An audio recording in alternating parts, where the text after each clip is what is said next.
guys, welcome back to this channel. I'm going to do a Q&A. If you guys have any question in this channel, put them on the description, write a comment and I'll answer them on my next video or so. So in this particular one, somebody sent me an email asking me questions regarding how I go about earning $2,000 per week income. Now this person is kind of new in the ride sharing economy, let's say. I'm thinking, if you are thinking of doing full-time Uber driving, this might be somewhat useful for you. My wife's actually going to be the one that asking the questions while I'm actually driving. So hit me up. First question, where do you scan for bookings during the weekday and weekend? So during weekdays I do 2 shifts. I used to do 2 shifts. So in the morning I start really early, from the time that I wake up till about 11 o'clock in the morning or so, and between that time I usually start from my place. Please be mindful though, I actually live in the city, so it might be different than some of you guys out there. Being living in the city, most of the job that I get would be going to work, going to office, or going to the airport. That is a bulk of my income. So I guess I don't really start anyway. If I don't have a passenger first thing in the morning, I just hang around at my place. So I don't start driving anyway until I get somebody, the first ride. Now I know for some, when I become a passenger, if you do live in a suburb, there's some guys out there that will navigate to the airport, so that way you've got somebody going to the city, which is a good idea if you do, and so you know for sure your first passenger is going to go to the city. But there's I've got a friend of mine that he does the same thing. He lives in the suburb, roughly about an hour away from the city, so he started up from his home and first thing in the morning and go with the flow. Where do I actually scatter around? I don't really scatter around. I just hang around. If I don't have a passenger, I don't actually drive anyway. I try to stop for about 10 to 15 minutes or so, then drive somewhere else to the next suburb, let's say. The other one would be for the weekend. I don't really have a specific place, because in the weekend there's always going to be people wanting to go out and about. Again, on the weekend I start really early in the morning. With the weekend one, I think I did a full day. I don't take a break, mind you. So that's about 8-9 hours, sometimes 10 hours straight, with a break obviously, for your food and whatnot. But yeah, on the weekend is the majority of the time. There's a lot of people scattered everywhere. They're always going up and down the city or the beaches during summer. During winter it's scattered everywhere. When it rained, obviously I would suggest you drive. That's actually the most profitable, because a lot of people don't want to drive when it rains, or they don't want to take the public transport. So that is, I guess, the biggest profit that you can get when it rains. In the evening, it's the other way around. For the evening, I sometimes have to drive towards closer to the city, because if you look at it, if you think as a passenger point of view, they're bound to, in the morning you're going to take them to work, so in the evening you want them to take, you want the passenger anyway, if you're a passenger, they're going to go home, so you got to go somewhere where there's a lot of CBD, like a lot of office building anyway. So because there's a majority of the time they're either going to go home, go to the airport, or go to the hotel, and that is a bulk of your income going to be. I mean, in the evening I started roughly about 3 o'clock in the afternoon or so, give or take, and I go through till about 9 o'clock if I did during weekdays. But during weekend, I try not to drive any time beyond 7 p.m. Because I don't really like driving for, I guess, intoxicated people. That's just my personal choice. For some it might be fun, but for me I don't. There's a lot more hassle involved compared to people just going to and from work. I mean, on a Friday and Saturday, I cut my hours in the evening until about 7 p.m. 8 p.m. or so. And purely my mentality, the way I look at it is, I'll take them to dinner, I'll take them home, but I'm not going to take them between events, social events, from one alcoholic event to another alcoholic event. So yeah, hopefully that helps a little bit on how I got that earnings, the $2,000 per week from my previous video. Okay, next question. Yep. Next question is from one of the viewer. It's similar to that question. Question was, I live in Ola Creek. I'm planning to do your schedule. Where do you recommend for me to room for bookings? Where during in the morning and where during in the evening, weekday and Saturday? So like we have that's pretty much similar. Yeah. I mean, being Weekday Creek is somewhat close to the city, so and it is in a high-rise apartments. Don't go out before you get a passenger. I mean, Weekday Creek it might be a little bit slower because there is actually a station down the road from I guess the nearest hub. I would probably, if I have to drive out, then I'd start driving towards Newtown and then towards the city or so, because there's bound to be a lot of Airbnb as well at that time. I mean, your first passenger bound to go to international airport or domestic airport, and then from there I try and get out from the airport queue. So but yeah, my schedule is pretty much you're somewhat close to proximity from where I am, so I don't drive until I have a passenger. Yeah. So, next question, do you recommend bringing mints and water for the passenger? I did in the beginning. I think I bought roughly about 2 cases. How many years ago? That was long time ago. That was like at the very beginning. That was like 4 years ago. 4 years ago. Yeah. And that's it. I would not buy them mint. I would not provide them mint or water anymore, because one, it's coming out of your expense. It's part of your expenditure. I mean, they're not paying for that. I mean, you'd be lucky if you're getting a tip, but that's about it. When I realized it is your money, like it's not. It's Uber recommend you to have those things, but it's not like it's not a must.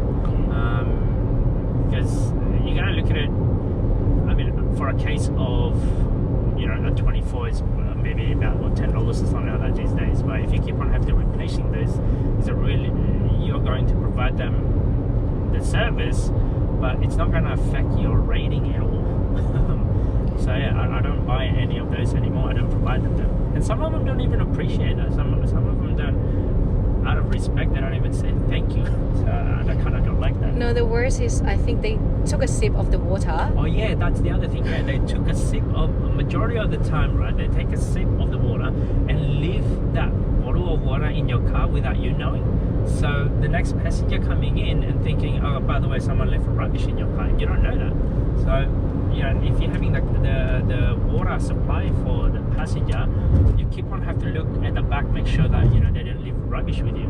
So and it's a waste if to me. And on top of that, it's not environmental friendly. I'm trying to I guess reduce minimize the plastic usage, and I don't really like that.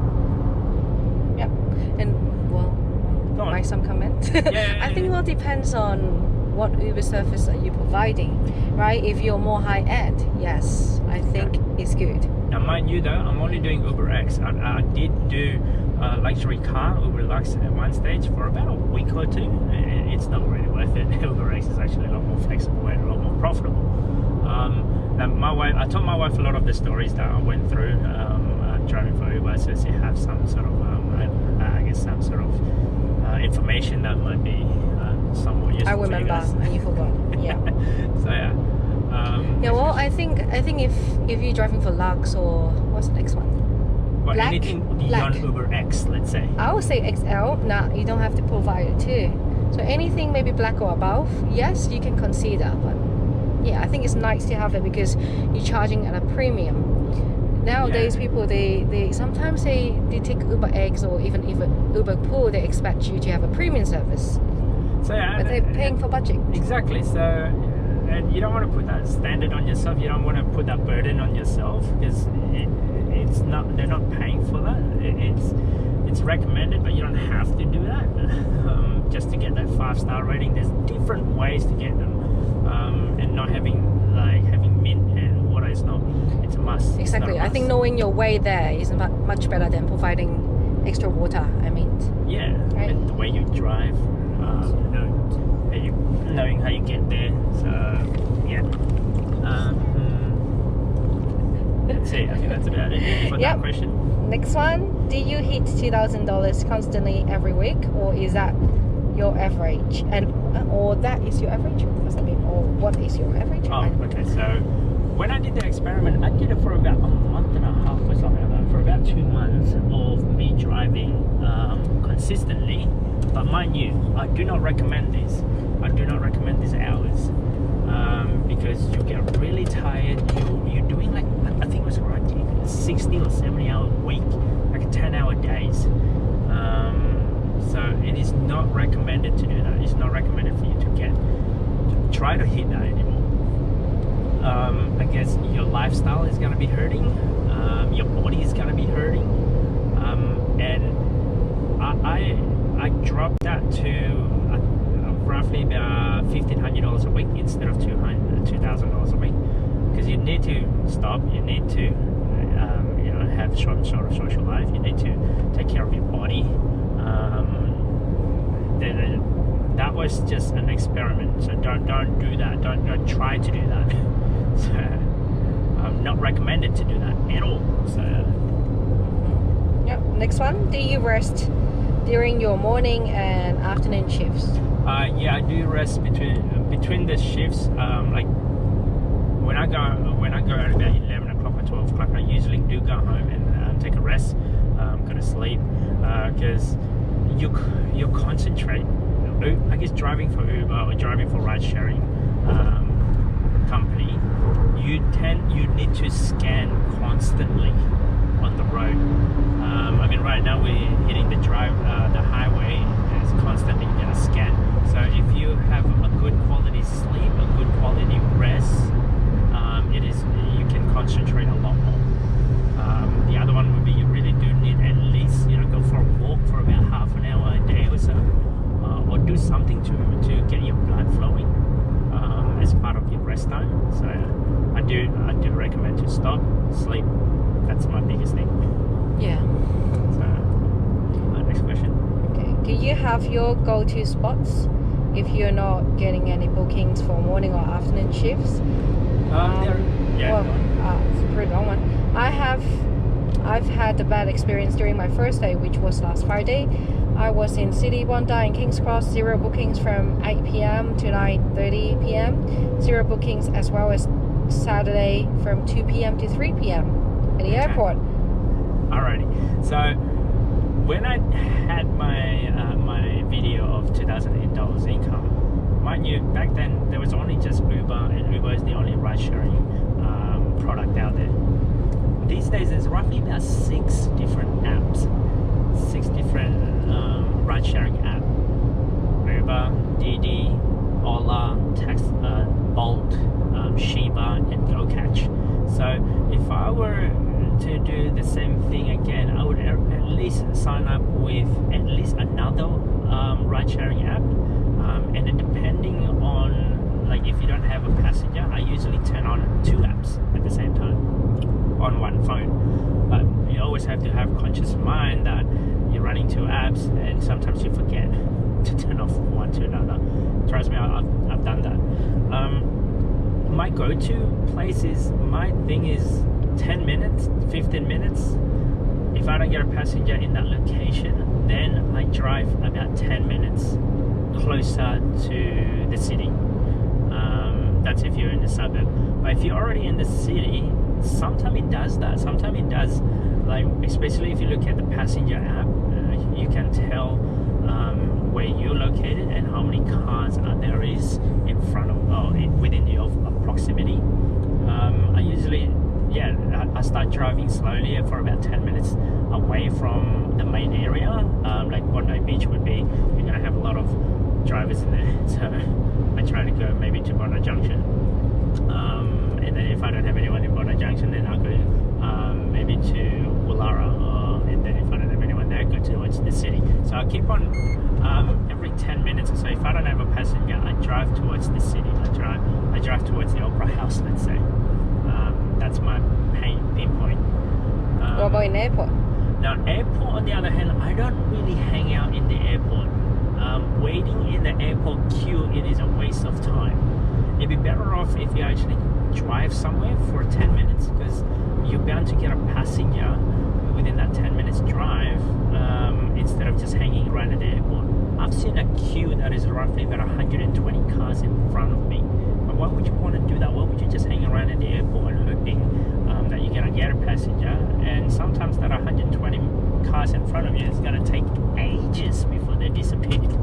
Yeah, maybe you got a trip to Muscat. And that's the worst part. What if from the airport you ended up going to Ola Creek, which is like only 5-minute ride, after like an hour of waiting.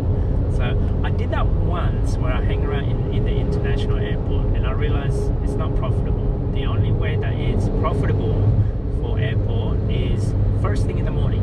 I mean, think about it, right? There's a lot of airplane arriving first thing in the morning. That's Saturday, Sunday, and a lot of departure on Saturday, Sunday. And after midday, there's not really a lot of departure or arrival. There's not a lot of arrival coming in, because Sydney is not a 24-hour flight path. So a bulk of the airlines, they want to book in first thing in the morning. So hence why airport first thing in the morning is always full of traffic, especially on the weekend. So Yeah. hopefully that helps. Next Helps. one. Sorry, lost my questions. Oh, I remember. Do you use 98 octane for your petrol? Okay, so that goes with fuel. So when I was driving with a diesel car. Now, I drove a small diesel car, a 4-cylinder diesel car. I was driving a Hyundai i30 diesel wagon. So that was like, I remember when I was doing it, there was only like a same standard dollar figure that I think it's like $1.50 or something. And then now I'm driving a petrol car, because I actually exchanged that diesel car I just put down an E10, whatever the cheapest car, the cheapest fuel. Now, because I don't really go on Shell or Caltex. I know that's in the Momentum cards, part of Uber driving. If you're an Uber driver, you can get a discount on that. I don't use any of those, because I found they're a lot more expensive if you go to Caltex compared to the non-brand, like Individual. Individual provider, individual fuel provider. So I do recommend, on the other hand, is download an app called Fuel Check from Google Store. I don't know if it's on Android, I'm sure it would be. But Fuel Check actually compared all the prices around Sydney, and I don't really use the discount cards from Uber or any discount card from Coles or from Woolworths, because I found that the individual standalone fuel is a lot more cheaper than any of those. E10 is my thing. So next one. Do you mind disclosing your weekly expenses for Okay. Uber? My weekly expenses. So this is probably recommended for any newbies or anyone out there that's been driving for Uber. I would recommend to have a separate account. So in that separate account, Bank account. a separate bank account, Yeah. So, or if not, do whatever it is to make one account literally just for your expenses. Now, I put down roughly about $400 to $500 every week in that account. So if your target is $1,500, so that means you need to make $2,000 because that $500 goes to that expense. If your target would be $1,000, so that means you gotta put down $1,500 for as your target. I'll say 250. You mean like a quarter, right? No, With a week. okay. A week. So No, I mean a quarter. So whatever your gross income, a quarter No. is your expenses. every week you need to put down roughly about $500 as your expenses. But how much are you going to make in gross? I'll show you this. Okay. So if you're earning like if your target is $1,000, you need to earn $1,500. Okay. So because here's the thing, you gotta take account. My expenses is this: your fuel. You're gonna go through between $20 a day to about $50 a day, depending on type of car. Your toll. Some days I can go through roughly about $50 on tolls. Is that still recording? Yeah. Yeah. Okay. So. Sorry about that, just checking the camera. Your toll, and like from the airport alone, I could hit roughly about $20 on tolls. So in a day, I could hit $50 per day, especially on a peak hour. And then after that, you got to take account for your registration, your GST, your Service. your servicing, your wear and tear, like tires, brake pads, and all that jazz. Insurance. Yeah, as well as the insurance. So I'll put down that $500, a ballpark figure. It would be all of those expenses, and it's a lot more easier for you to figure out what is your outgoing going to be when you're doing your BAS every quarter, and that's if you're doing full time, by the way.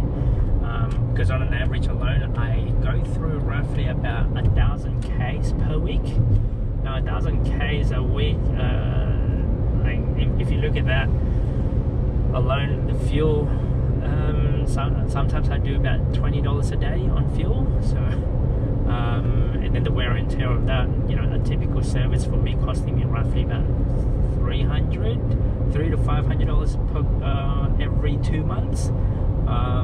Every 2 or 3 months, depending how many Ks I drive. And so yeah, there's a lot of involved, and obviously the more expensive the car is, the more expensive they're expensive more on your services.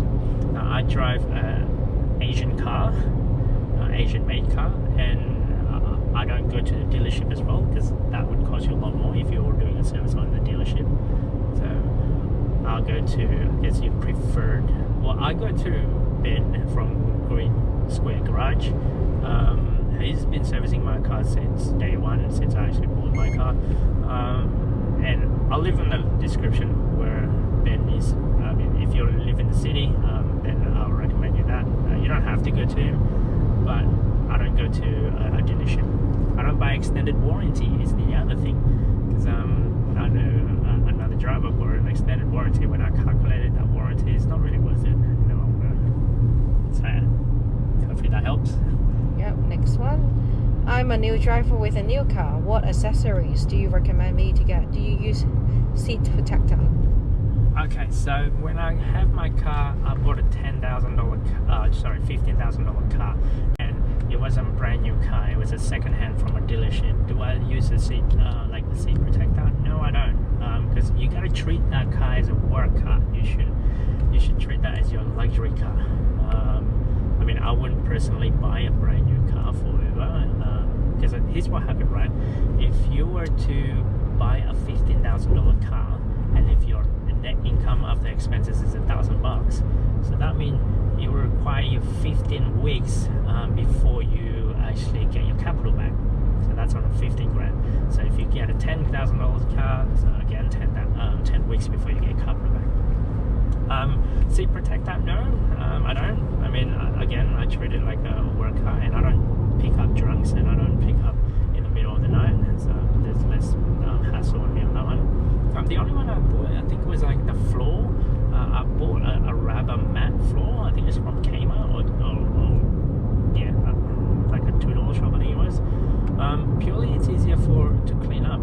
A dustpan and broom. That's the other thing. Between passenger, let's say after peak hour, I usually clean it up every 2 days or so. Just give it a good, I guess, sweep on the mat. Usually it does get a little bit dirty. And then I'll cloth. I usually wipe the the dash maybe about once a week or so back in the days. I wash my car once a week. I don't need to get polished. I don't even go to the car wash. I just wash it myself with a dustpan or whatever. Just a simple wash. You don't need to wax and polish or all of this because you don't need to. As a passenger, they don't really see that. As long as it's clean enough, not dusty, and I don't even have an air freshener, by the way. So that's how, I guess, tight, if you want to say. I look at it, there's no point. Minimalist. Yeah, I'm trying to do the bare minimum, so as much as I can. So with a new car, I don't like driving Uber for a new car. Look at this car on the right hand side, the Toyota Corolla. You got banged up like that. Different color paint on that. And that's the other thing. If you're using a new car, you gotta be mindful. They don't, as a passenger, they don't care. As long as you get me point A to point B, that's it. So, and as for you, you shouldn't care much as long as you Well, I think depends on if you use a car as your family car or your personal car, maybe.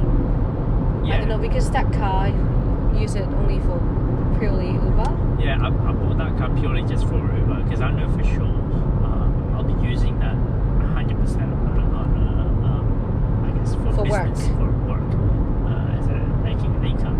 I treat it like a cab in a sense, so I try to use the bare minimum. As long as it's got an aircon, it fits in the Uber criteria, and that should do it. So yep. Anyway. Next one, second last. Okay, actually, hang on. How many minutes is it? 26. Cool. You know what? I'm gonna cut this. I'm gonna have another video, another Q&A. By the way, if you do have any questions, by all means, write them in the comment below. Because this is already 20 minutes long, so I figured I'll cut it up and make another video on it. Okay. Talk to you guys soon. Cheers, bye.